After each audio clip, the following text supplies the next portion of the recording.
आप इस चीज़ पे मजबूर हो कि जी हमारे नसीब में सिर्फ झाड़ू है, हमारे नसीब में झाड़ू नहीं है। अगर आप तय कर लो तो कोई लिख के नहीं गया हमारे माथे पे कि हमें झाड़ू ही लगानी है। कि वाल्मीकि समाज का सारा हक जाटव समाज खा गया, रिजर्वेशन जाटव समाज खा गया, छात्रवृत्ति जाटव समाज खा गया। जबकि अगर हकीकत देखी जाए, जाटव समाज ने डॉक्टर अम्बेडकर को पढ़ा, डॉक्टर अम्बेडकर की पहली प्रतिज्ञा जिसमें वो कहते हैं मैं ब्रह्मा विष्णु महेश को भगवान नहीं मानता हूँ। साथियों नमस्कार, मैं हूँ मनोज अंतानी अपने सहयोगी आवाज़ भारत से संतोष अम्बेश के साथ। मेरे साथ ज्योति राज हैं, अखिल भारतीय वाल्मीकि महापंचायत की वो हरियाणा प्रदेश की अध्यक्ष हैं। आइए जानते हैं क्या मुद्दे हैं जिनको लेकर वो समाज में जाती हैं और क्या वो समाज की कुरीतियां हैं जिनको वो दूर करना चाहती हैं। मैडम पहले तो आपका स्वागत है। बहुत बहुत धन्यवाद, आपका चैनल का बहुत बहुत धन्यवाद कि मेरे को इस लायक समझा कि शायद इस समाज के, इस कौम के बारे में दो बातें कर सकूं, समाज तक पहुंचा सकूं।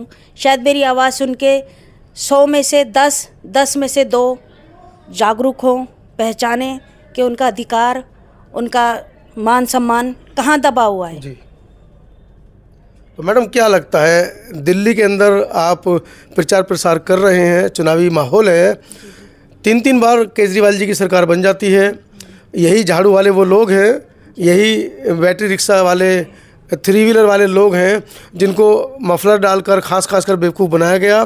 3 बार वो सरकार में आते हैं, पंजाब में भी सरकार बनाते हैं, लेकिन जब राज्यसभा भेजने की बात आती है तो एक भी वाल्मीकि समाज का व्यक्ति उनको दिखाई नहीं देता है। देखिए, सबसे पहले तो मैं ये बोलना चाहूँगी, सब रिस्पेक्टेड है, आदरणीय है जी। कोई भी संगठन से हो, कोई भी पार्टी से हो, कोई भी नेता हो, क्योंकि आज हम उन्हें गाली देंगे कल को हमें भी मिलेगी। तो हमारे लिए सब काम नहीं करेंगे तो मिलेगी, काम नहीं करेंगे तो 15 साल में उनको मिल रही है, आपको भी सबसे पहले तो अपने समाज के, अपने कौम से और इस जागरूक लोगों से ये कहना चाहती हूँ कि मोदी जी ने झाड़ू उठाई, वो कामयाब हो गए, केजरीवाल जी ने झाड़ू उठाई, वो कामयाब हो गए।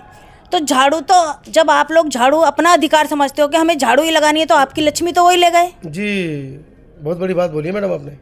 आपके घर की लक्ष्मी तो वही ले गए। आपने अपने घर की झाड़ू दे दी, लक्ष्मी दे दी, सारे अधिकार दे दिए, सारे संविधान दे दिए, सब कुछ तो आपने सौंप दिया एक झाड़ू के जरिए। और आज आप इस चीज़ पे मजबूर हो कि जी हमारे नसीब में सिर्फ झाड़ू है, हमारे नसीब में झाड़ू नहीं है। अगर आप तय कर लो तो कोई लिख के नहीं गया हमारे माथे पे कि हमें झाड़ू ही लगानी है। ये हमारी सोच जो निगम और झाड़ू तक अटक गई है ना, इससे बाहर निकालना है मेरे को, स्पेशली समाज की बेटियों को। खुद को सत्ता में स्थापित करना होगा अगर तरक्की चाहते हैं तो। बिल्कुल करना होगा, बिल्कुल करना होगा जी। भाई साहब, आप ये बताइए, कोई हमारे कोई लिखत में थोड़ी हुआ है कि अब जी हम इस समाज में पैदा हुए हैं तो हमें झाड़ू पोछा यही करना पड़ेगा। अधिकार जब मिलेगा जब हम पढ़ेंगे लिखेंगे। हम परेशान होके भाग के झाड़ू तो लगा लेते हैं 6 बजे जाके अपने अफसरों के घर, झाड़ू लगानी है, बच्चों को भी ले जाते हैं, बच्चों को भी ले जाते हैं, जल्दी पहुंचना है क्योंकि उनके बच्चे टाइम पे एजुकेशन नहीं प्राप्त करेंगे, टाइम पे स्कूल नहीं पहुंच जाएंगे। आपके बच्चों को कौन स्कूल भेजेगा? वो भी तो आपका अधिकार ही है। पहले अपने बच्चों को स्कूल भेजिए। मैं मानती हूँ परेशानी होगी, मैं मानती हूँ थोड़ा सा टाइम टेबल में थोड़ा फ़र्क आएगा कि भाई आपको शायद दुगनी मेहनत करनी पड़ जाए, पर आप जब ही जीत सकते हैं जब बच्चों को पढ़ाओगे और उनके दिमाग में ये डालोगे कि झाड़ू हमारे माथे पे नहीं लिखी गई है, हम और भी आगे बढ़ सकते हैं, हम फील्ड में भी काम कर सकते हैं, हम नेतागिरी भी कर सकते हैं, हम हो सके तो फ्यूचर में शायद प्राइम मिनिस्टर, प्रधानमंत्री, पता नहीं कहाँ पहुँच जाएँ। हमारी बेटियाँ क्या जान ही रही हैं? और समाज की बेटियां कैसे जा रही हैं? एक बात अक्सर ये कही जाती है, मंचों पर सुनने में मिलती है, या जो विरोधी लोग हैं वो इस बात का प्रचार प्रसार करते हैं कि वाल्मीकि समाज का सारा हक जाटव समाज खा गया, रिजर्वेशन जाटव समाज खा गया, छात्रवृत्ति जाटव समाज खा गया। जबकि अगर हकीकत देखी जाए, जाटव समाज ने डॉक्टर अम्बेडकर को पढ़ा, डॉक्टर अम्बेडकर की पहली प्रतिज्ञा जिसमें वो कहते हैं मैं ब्रह्मा विष्णु महेश को भगवान नहीं मानता हूँ।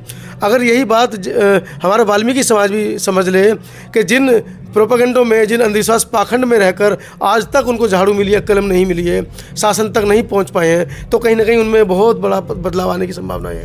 बिल्कुल। सबसे पहले तो हमारे समाज की ये भूमिका है ना, जो गलत फहमी, ये मैं बताना चाहूँगी। शायद हो सकता है मेरे बोलने से, मेरे माध्यम के ज़रिए शायद किसी के दिमाग में आ जाए कि जी जो संविधान था वो किसी की जायदाद या प्रॉपर्टी नहीं है, जाटव समाज की प्रॉपर्टी नहीं है। वो संविधान उन सब का अधिकार है जो पढ़ने की ख्वाहिश रखते हैं, जो पढ़ना चाहते हैं, जो संविधान का अधिकार जानते हैं। हम भी तो उसी समाज से हैं, हमने संविधान का अधिकार जाना। फिर तो और लोग फिर जागरूकता कम क्यों? आप जैसे समाज सेवी लोग बहुत कम है समाज के अंदर, उंगलियों पे गिनती करें तो 10 भी नहीं बैठते पूरे देश के अंदर। मैं समझ सकती हूँ, लेकिन ये अधिकार भी हमारे जो कौम है, जो वाल्मीकि समाज है, ये भी जाटव समाज को इन्होंने खुद ही सौंप दिया अपने हाथों से।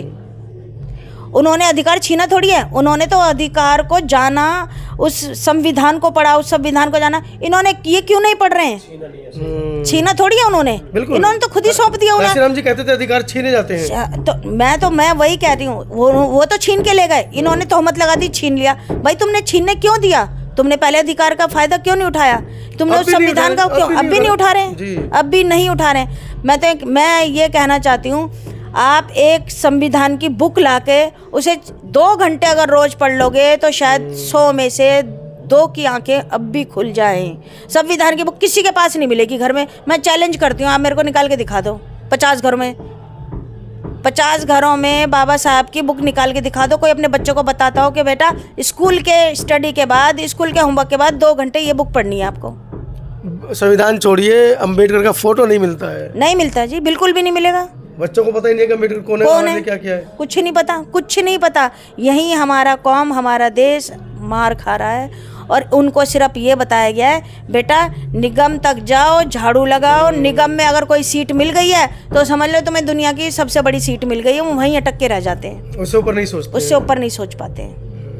हमारा शिक्षा का क्या इस तरह वर्तमान में 75 साल आज़ादी को गए, अधिकार मिल गए, शिक्षा का क्या स्कोप चल रहा है आपके यहाँ पर?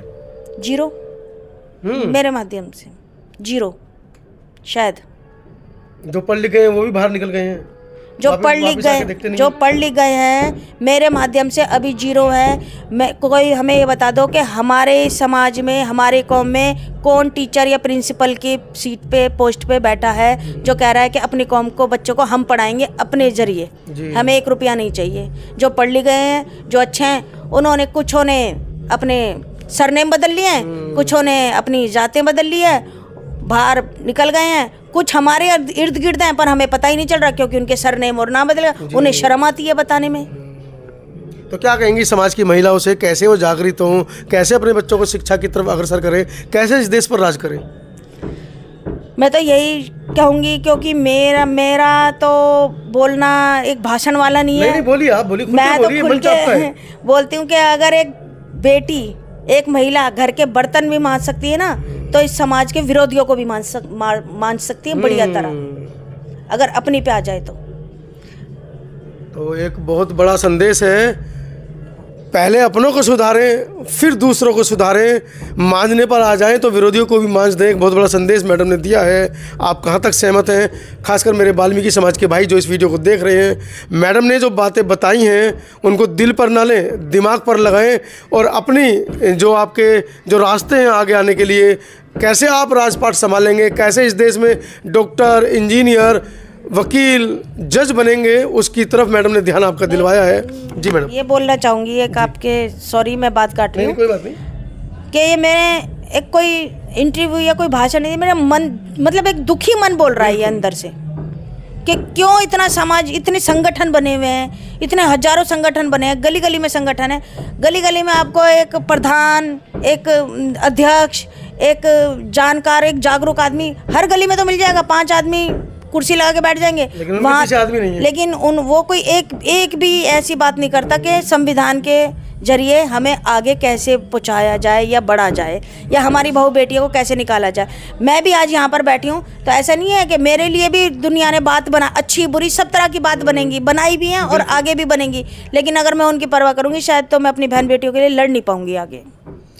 तो क्या विचार हैं आपके? ये क्रांतिकारी विचार आपको कहाँ तक झंझोड़ रहे हैं? कमेंट सेक्शन में ज़रूर लिखिएगा। और हाँ, अगली बार जब हम इनका साक्षात्कार करेंगे तब क्या सवाल आप लोगों की तरफ से हम पूछ पाएँ वो कमेंट सेक्शन में भी लिखिएगा, जिससे कि आपके सवालों के जवाब भी हम मैडम से ले पाएँ। बहुत बहुत धन्यवाद मैडम, आपके विचार वाकई बहुत क्रांतिकारी हैं। अगर समाज वाकई में उनको आत्मसात कर ले, बहुत सारे महापुरुष हमारे चले गए हैं इन सब चीज़ों को बताते बताते, लेकिन समाज है कि टस से मस नहीं हो रहा है, झाड़ू नहीं छूट पा रही है। बड़ा संवेदनशील मामला है। लोग कहेंगे कि हमारी रोजी रोटी के ऊपर आप कुठाराघात कर रहे हैं। ये आपकी रोजी रोटी के ऊपर कुठाराघात नहीं है, आपको इज्जत से जीने के लिए सलाहें हैं, आपको इज्जत से जीने के लिए बातें कही गई हैं। धन्यवाद आपका।